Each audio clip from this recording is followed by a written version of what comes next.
Alady fahinana amby ny volana novambra taona 2024 amin'ny kafaliana tranoray tompoko kilasy tompoko vavy no tsy dian'ny tokantranonao amin'izao alady alina izao amin'ny alalan'ny fandarana mahery atolotra antsika ny araba ary asaina mpanazantsika anaraka ny fandarana hatramin'ny farany tolony baolina kitra no entintsika manomboka ny fotoana amin'ity hariva ity ohatra tompony ny amboarany Madagasikara nanombaka ny telo coupe de Madagasikara ny ekipan'ny Fosa Junior avy any Mahajanga rehefa nandresy ny ekipan'ny Kosfa avy eto Analamanga tamin'isa rono ray.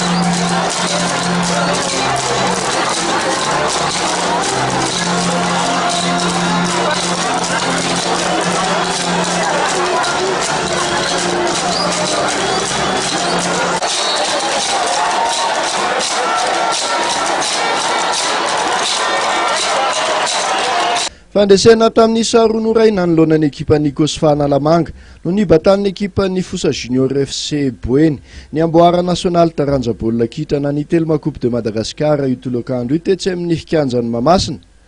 Ny ekipan'ny Kosfa nefa nanokatra nisa teo amin'ny minitra 7-20 rehefa nitsenan'ny corner Nodakany Ravelino Nono.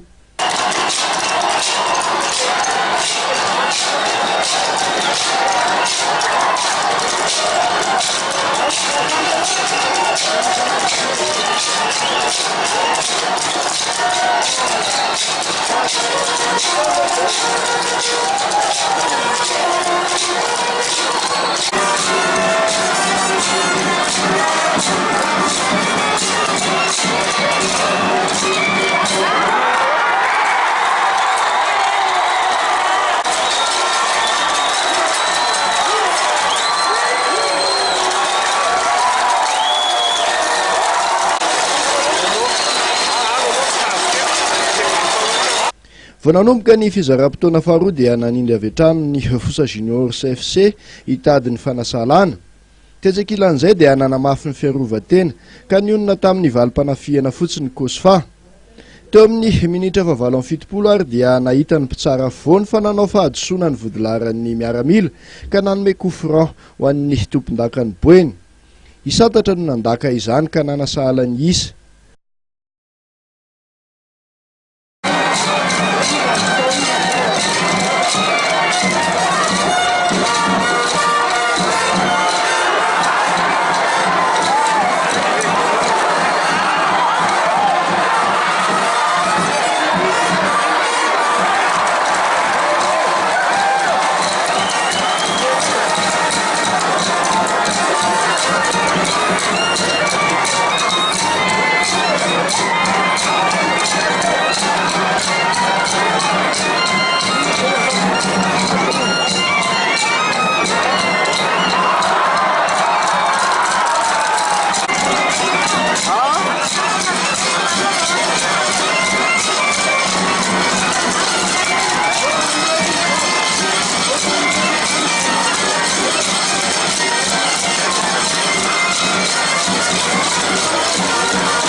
Minitra taorin'izay dia nahatafiditra ny baolina faharoa ny Fosa Junior FC izay nibatan'ny fandresena i Jean-Yves tamin'ny alalan'ny valim-panafiana ihany.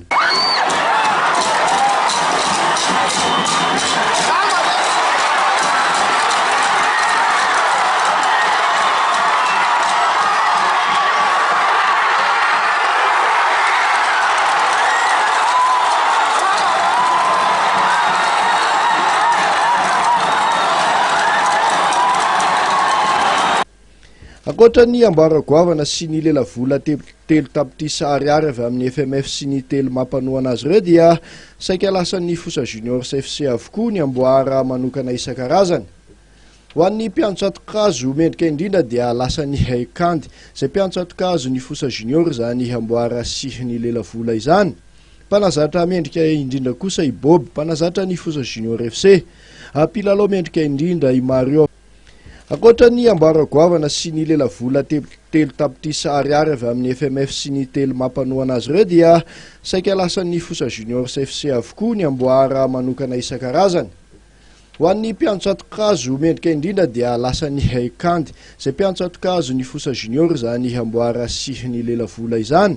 Mpanazatra mendrika indrindra kosa i Bob, mpanazatra ny Fosa Junior FC. Mpilalao mendrika indrindra i Mario avy ao amin'ny Fosa Junior ihany.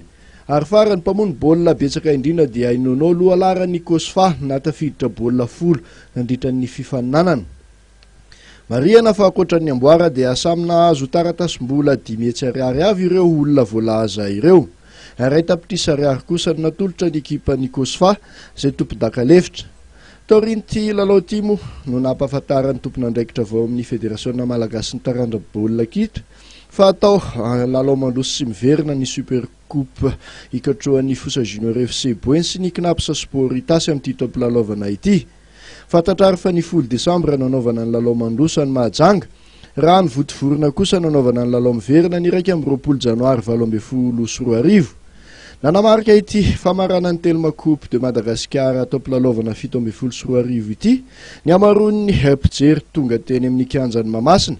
Teo alohan'ny mpanoana ny ekipan'ny Fosa Junior FC avy any Mahajanga izay namen'ny gradin tamin'ny loko volomboasary. Tsy ambakan'izay ihany koa nefany ny mpanoany ny Kosfa izay ny kanjo mena. Tranga izay mahagaga ihany ny tsy nanaovana ny fiodinana faharoa amin'ny poule des as ny fiodinan'ny tompon-daka ny Madagasikara raha ny fahitana ny fahavitrian'ny mpijery baolina eto andrenivohitra manoana ny ekipany Isatsokajiny.